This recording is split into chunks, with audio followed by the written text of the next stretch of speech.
Happy Merry Christmas to all of students and our class. Let's start without delay. We will discuss about remaining parts of the question take. Note, but if there is a noun after one, this, that, these, those, then the subject of the question take will be he, she, it, they, is per the noun. तो देखिए इस note को समझना कैसे हमें कि यदि किसी स्टेटमेंट में हमें क्या दे रखा हो, one, this, that, these, those दे रखा हो और उसके जस्ट बाद में हमें नाउन दे रखी हो, तो वहां हमें क्वेश्चन टेक बनाने के लिए क्या करना होगा कि ही, शी, इनका यूज करना होगा नाउन के अकॉर्डिंग। तो देखिए यहाँ हमने इससे पहले एक रूल लिया था, रूल नंबर 3, तो उसमें हमने आपको बताया कि देयर और वन से अगर स्टेटमेंट स्टार्ट हो तो जो हमारा क्वेश्चन टेक का सब्जेक्ट होगा वो क्या रहेगा, देयर और वन। लेकिन वहां हमें क्या मिलेगी, वर्ब मिलेगी। Technical team please. If the subject of the statement is there और one, then the subject of the question tag will be there one. तो एग्जाम्पल हमने क्या देखे थे, देयर इज ए ब्यूटी। तो देखिए जो अभी हमने आपको नोट बताया उसमें क्या था कि देयर और वन के बाद में हमें क्या मिले, नाउन मिले। वहां हम सब्जेक्ट कौन सा यूज करेंगे, अकॉर्डिंग टू नाउन। और यहाँ क्या दे रखा है, डायरेक्ट हमें वर्ब दे रखी है, तो यहाँ हमारा क्वेश्चन टेक का सब्जेक्ट क्या होगा, देयर और वन एज इट इज रहने वाला है। तो यहाँ हमें ध्यान रखना है, वन आ रखा है और वन के बाद क्या दे रखा है, नाउन दे रखी है। तो इस नाउन के अकॉर्डिंग हमें क्या करना है, सब्जेक्ट का यूज करना है। कैन तो है इसमें हेल्पिंग वर्ब, क्या करेंगे, पॉजिटिव स्टेटमेंट है तो हम इसका क्या ले लेंगे, नेगेटिव स्टेटमेंट ले लेंगे। कांट, ही क्यों आया यहाँ, नाउन के अकॉर्डिंग यहाँ ही का यूज किया। That girl has broken the table, तो यहाँ क्या करेंगे, दैट का यूज हो रहा है। दैट के जस्ट बाद में हमें क्या मिल रही है, नाउन मिल रही है, तो नाउन के अकॉर्डिंग हम क्या लेंगे, सब्जेक्ट लेने वाले हैं। और हमारा जो स्टेटमेंट है वो कैसा है, पॉजिटिव है, तो नेगेटिव बनेगा। तो hasn't see those mangoes are rotten, तो यहाँ देखिए दोज का यूज हो रहा है, दोज के जस्ट बाद में क्या दे रखा है, नाउन है, तो जो हमारा सब्जेक्ट अकॉर्डिंग टू नाउन, तो क्या कर लेंगे, पॉजिटिव स्टेटमेंट दे रखा है, हमने यहाँ ले लिया आरंट दे क्यों आया, क्यों, क्योंकि मैंगोज है वो हमारी नाउन कैसी है, प्लूरल नाउन है। दैट गर्ल सॉन्ग्स वेल, तो यहाँ क्या होगा, दैट गर्ल, तो हम क्या ले लेंगे, गर्ल के अकॉर्डिंग शी। और हमारा जो स्टेटमेंट वो कैसा है, पॉजिटिव है एंड प्रेजेंट टेंस में, तो हम क्या करेंगे, डजंट शी। चलिए नेक्स्ट रूल लेते हैं। There is no helping verb in the original sentence, use it according to the tense of the verb। तो रूल नंबर 4 हमें बता रहा है कि अगर यहाँ हमें क्या नहीं मिले, हेल्पिंग वर्ब नहीं मिले, तो वहां हमें टेंस के अकॉर्डिंग हेल्पिंग वर्ब का यूज करना है। तो देखिए एग्जाम्पल से समझते हैं।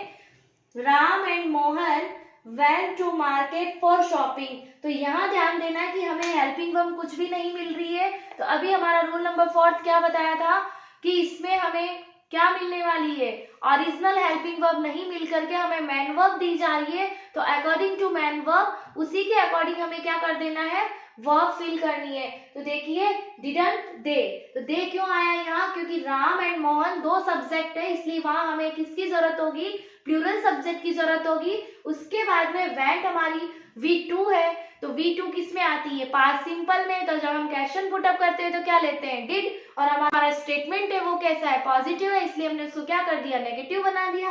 तो डिडंट दे। नेक्स्ट एग्जांपल देखते हैं, सी ईट्स एप्पल, तो यहाँ भी हमें ओरिजिनल हेल्पिंग वर्ब नहीं मिल रही है, मैन वर्ब मिल रही है, तो हम क्या करेंगे, प्रेजेंट टेंस का है, तो हम क्या ले लेंगे, doesn't she. The students play cricket, तो यहाँ भी हमें क्या मिल रहा है, प्रेजेंट टेंस का सेंटेंस मिल रहा है, ओरिजिनल हेल्पिंग वर्ब नहीं बताई जा रही है, तो डोंट दे। चलिए नेक्स्ट रूल देखते हैं। रूल नंबर 5 देखते हैं। If the subject of original sentence is everyone, anyone, nobody, someone, somebody, then the subject of the question tag they. तो देखिए अभी हमने फर्स्ट रूल में क्या बताया था, समथिंग, एनीथिंग, एवरीथिंग, तो दोनों में डिफरेंसेस आपको क्लियर होना चाहिए कि वहां समथिंग, एवरीथिंग, नथिंग ये सब मिल रहे थे, और यहाँ हमें क्या मिल रहा है, everyone, anyone, nobody, someone, somebody. तो यहाँ हमारा क्वेश्चन टेक क्या रहने वाला है, दे, और वहां हमारा फर्स्ट रूल में क्या क्वेश्चन टेक रहा था, जहां पीछे थिंक लग रहा था वहां हमें इट क्वेश्चन टेक में लेना था। तो देखिए someone has stolen my pen, तो देखिए यहाँ क्या आ रहा है, हमारा स्टेटमेंट में सब्जेक्ट someone है, तो हम इसकी जगह सब्जेक्ट क्या यूज करेंगे, दे। क्या कर लिया, haven't they, nobody has seen the god। तो देखिए यहाँ पे nobody आ गया, नेगेटिव सेंस दे रहा, तो पॉजिटिव क्वेश्चन टेक बनने वाला है, तो haven't they, anyone can do this। तो यहाँ क्या है, पॉजिटिव स्टेटमेंट, तो हमें कैसा बनाना है क्वेश्चन टेक, नेगेटिव बनेगा, can't they। रूल नंबर 6 देखते हैं, barely, hardly, seldom, scarcely, rarely, never, no, none, little, few is a negative adverb. If there are used in a sentence, then the question tag will become positive। तो देखिए बच्चों, ये जितने भी words हमें दे रखे हैं, ये सारे के सारे नेगेटिव सेंस देते हैं, तो यहाँ हमें जो स्टेटमेंट बनने वाला है वो हमारा पॉजिटिव स्टेटमेंट बनेगा। तो एग्जाम्पल से समझते हैं, he rarely comes here।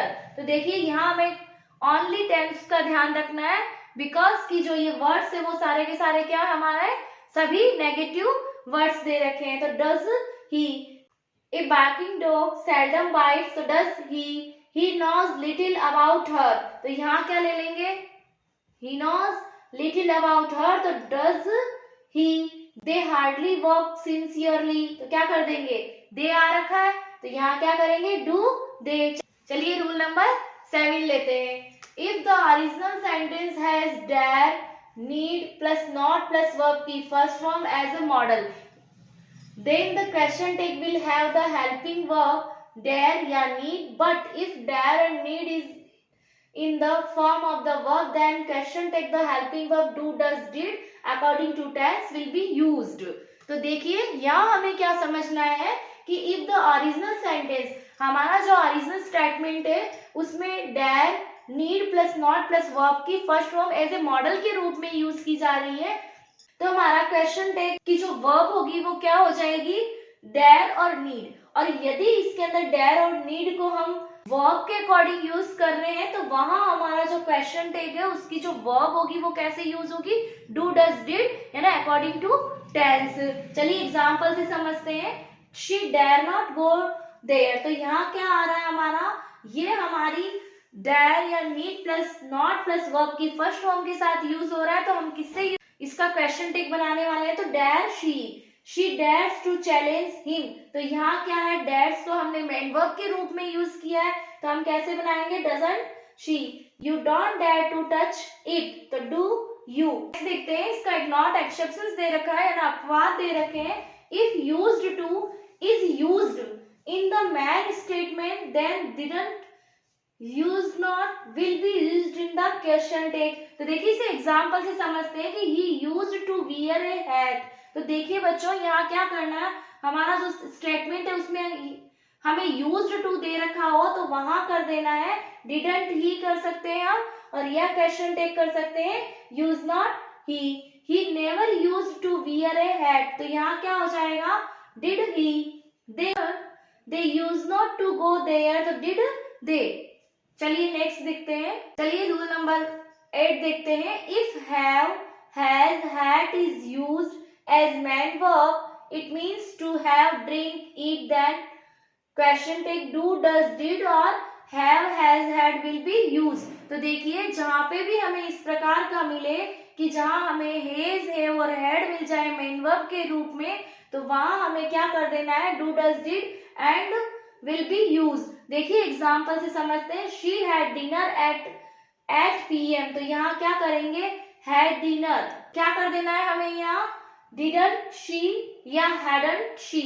I have a car, तो यहाँ क्या कर देंगे, have दे रखा है, तो have क्या है हमारी मेन वर्ब आ रही है, तो हम कौन सा टेंस मानेंगे इसको, प्रेजेंट टेंस। तो don't I have done my task, तो haven't I। चलिए नेक्स्ट रूल लेते हैं, चलते हैं रूल नंबर 9 पर, question tag of letters shall be while question tag of let, him, her, them, Ram, will you। तो देखिए यहाँ क्या कर देना है कि यदि हमारे स्टेटमेंट में हमें लेट्स या लेटर्स मिले, तो वहां हमें will you क्वेश्चन टैग बनेगा हमारा, चाहे सब्जेक्ट कुछ भी हो, वहां हमें क्वेश्चन टैग डायरेक्टली जहां पे लेटर्स आ जाए तो वहां हमें will you ही बनाना है। एग्जाम्पल से देखते हैं, let him see your book. तो देखिए यहाँ क्या आ रखा है, लेट का यूज हो रखा है, तो इसका क्वेश्चन टेक डायरेक्टली क्या बन जाएगा, will you. Let us go to see movie, तो शैल वी। यहाँ क्या दे रखा है, लेट अस दे रखा है, तो हम क्या कर देंगे, शैल वी, वो अकॉर्डिंग टू सब्जेक्ट यूज हो जाएगा। Let us go and see her new house, तो शैल वी। अस दे रखा है हमें, तो हम इसका जो सब्जेक्ट बनाएंगे वो क्या बना देंगे, वी। चलिए नेक्स्ट देखते हैं।